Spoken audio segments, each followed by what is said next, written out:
नमस्कार, छत्तीसगढ़ कौशल्य भूमि में स्वागत है आपका। मैं हूं आपके साथ प्रियंका मिश्रा। बुलेटिन की करेंगे शुरुआत। प्रधानमंत्री नरेंद्र मोदी ने छत्तीसगढ़ के सीएम भूपेश बघेल पर निशाना साधते हुए कांग्रेस को घेरा। प्राथमिकता क्या है?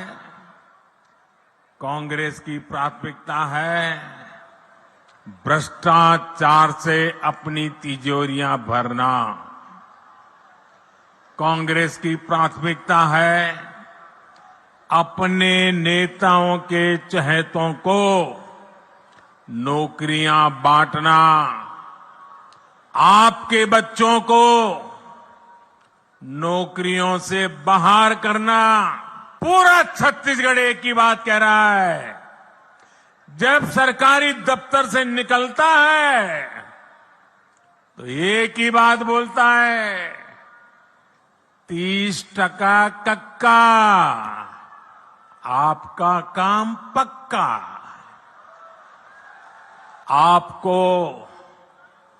आपको लूटने का कोई मौका नहीं छोड़ रही। इन्होंने तो महादेव के नाम को भी नहीं छोड़ा है।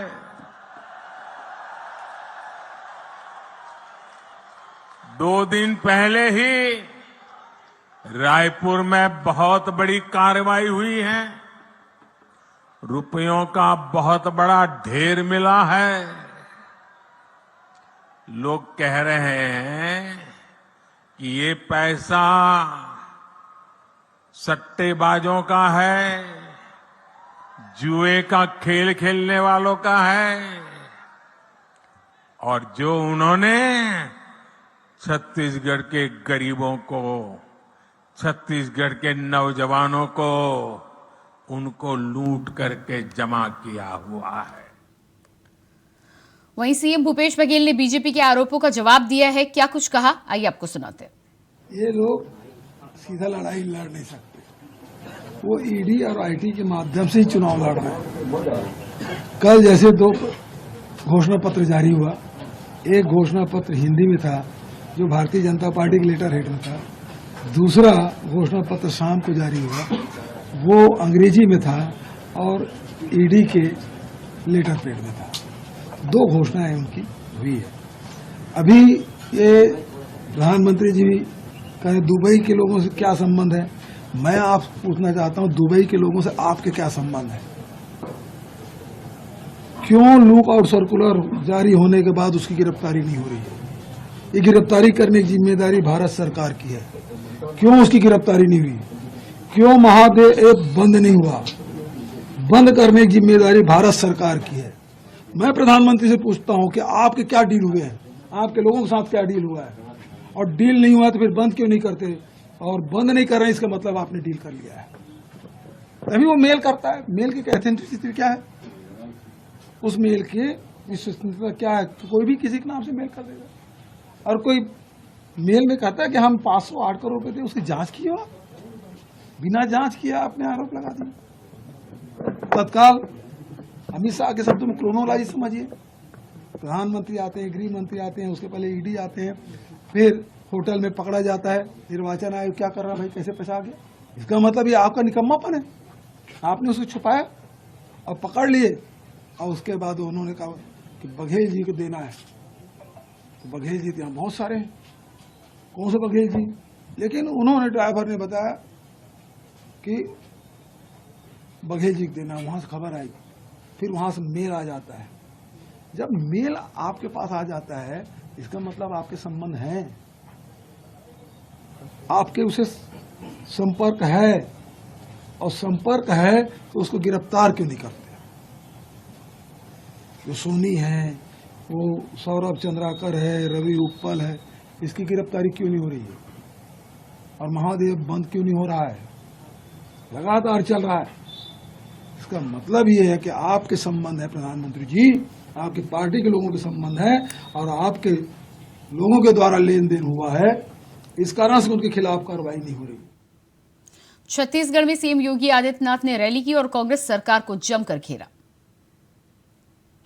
इस सरकार को विकास से कोई लेना देना नहीं, क्योंकि इस सरकार ने अपने घोषित एजेंडे के तहत छत्तीसगढ़ में रामनवमी के जुलूस पे लाठीचार्ज करवाती है, पर्व और त्योहारों को शांतिपूर्ण तरीके से नहीं मनाने देती है, लेकिन दूसरी तरफ लव जिहाद के लिए वर्ग विशेष के उपद्रवियों को प्रोत्साहित करके संरक्षण भी देने का काम करती है।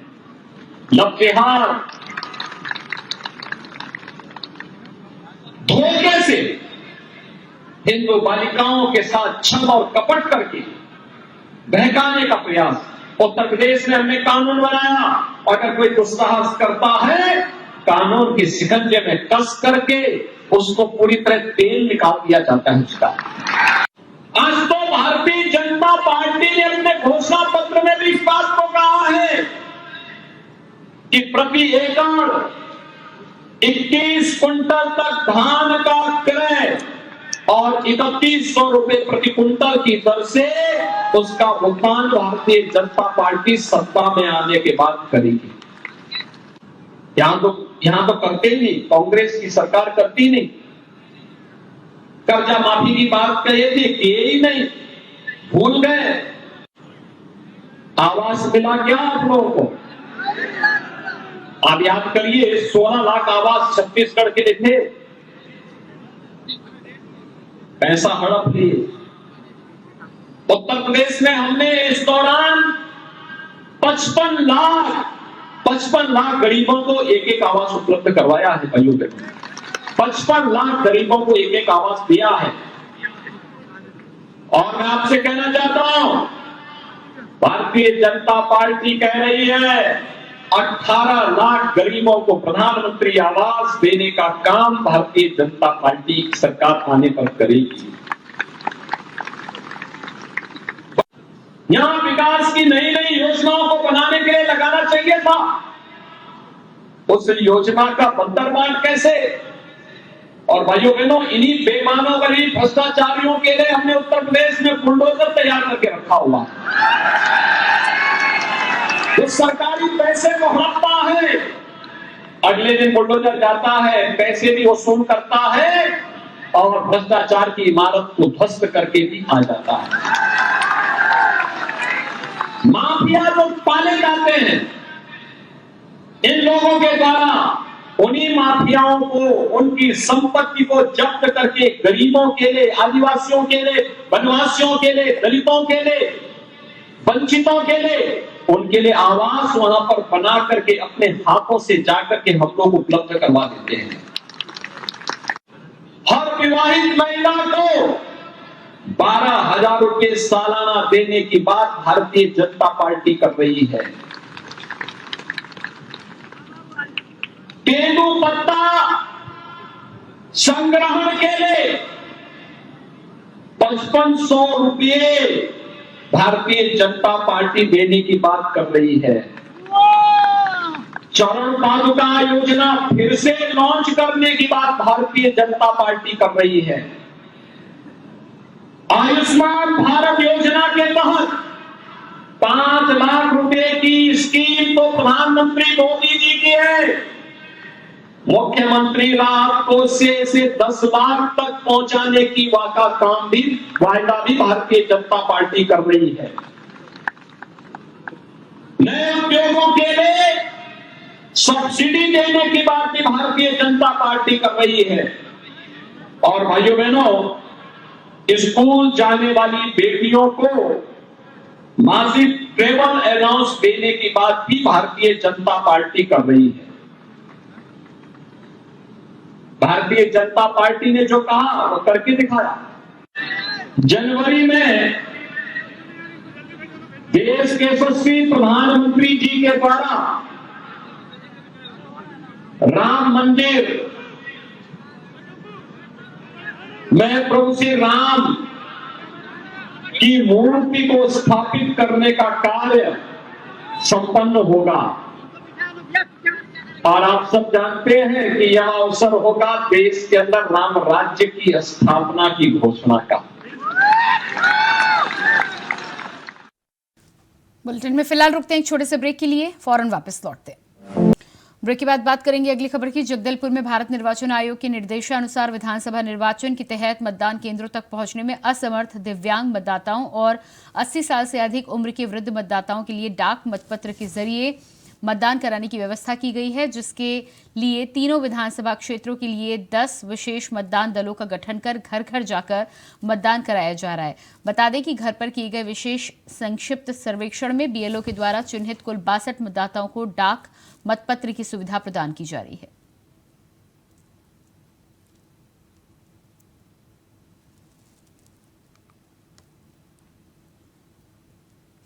अगली खबर जगदलपुर से, जहां प्रदेश अध्यक्ष और चित्रकूट विधानसभा क्रमांक 87 से कांग्रेस के प्रत्याशी दीपक बैज का चित्रकूट विधानसभा क्षेत्र में सघन जनसंपर्क अभियान जोरों पर है। बता दें कि बैज ने जनसंवाद कर कांग्रेस के पक्ष में ज्यादा से ज्यादा मतदान करने की अपील कर आशीर्वाद प्राप्त किया है।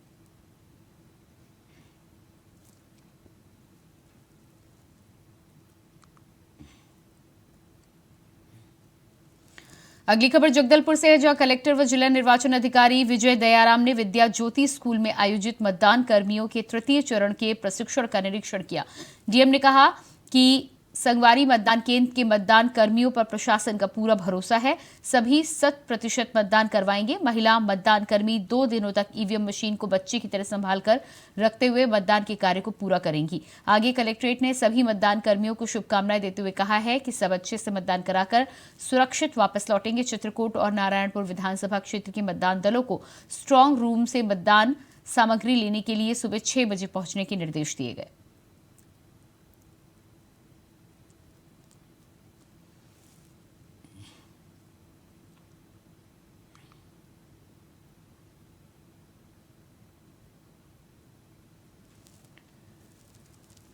विधानसभा चुनाव के मतदान के लिए एक पखवाड़े का समय बाकी रह गया है और इसके ठीक पहले राजनीतिक दलों के नेताओं का दौर भी तेज हो गया है। इसी कड़ी में कांग्रेस के राष्ट्रीय प्रवक्ता अखिलेश प्रताप ने कोरबा जिले का दौरा किया, जिसमें उन्होंने प्रेस कॉन्फ्रेंस कर आरोप लगाया कि केंद्र सरकार छत्तीसगढ़ की सरकार को लंबे समय से परेशान कर रही है। इन सब के बावजूद छत्तीसगढ़ में फिर से कांग्रेस की सरकार बनेगी।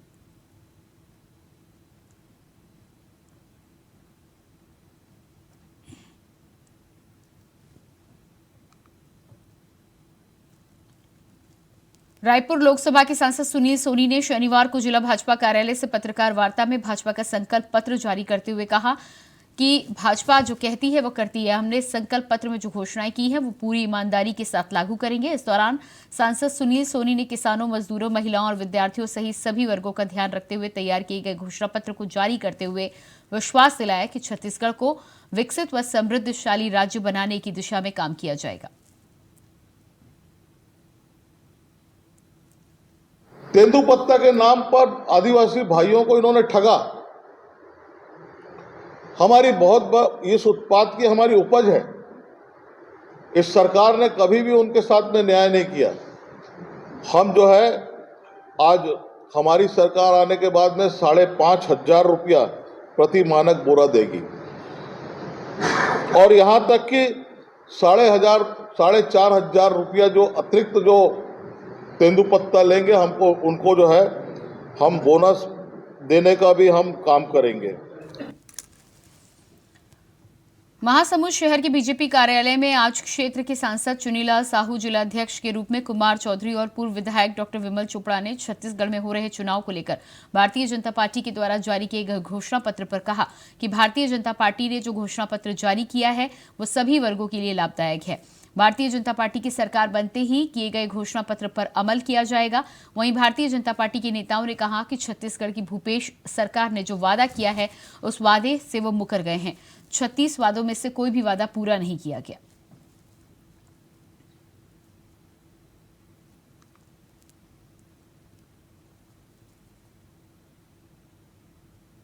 और इसी के साथ फिलहाल इस बुलेटिन में इतना ही। खबरों का सिलसिला जारी रहेगा। नमस्कार।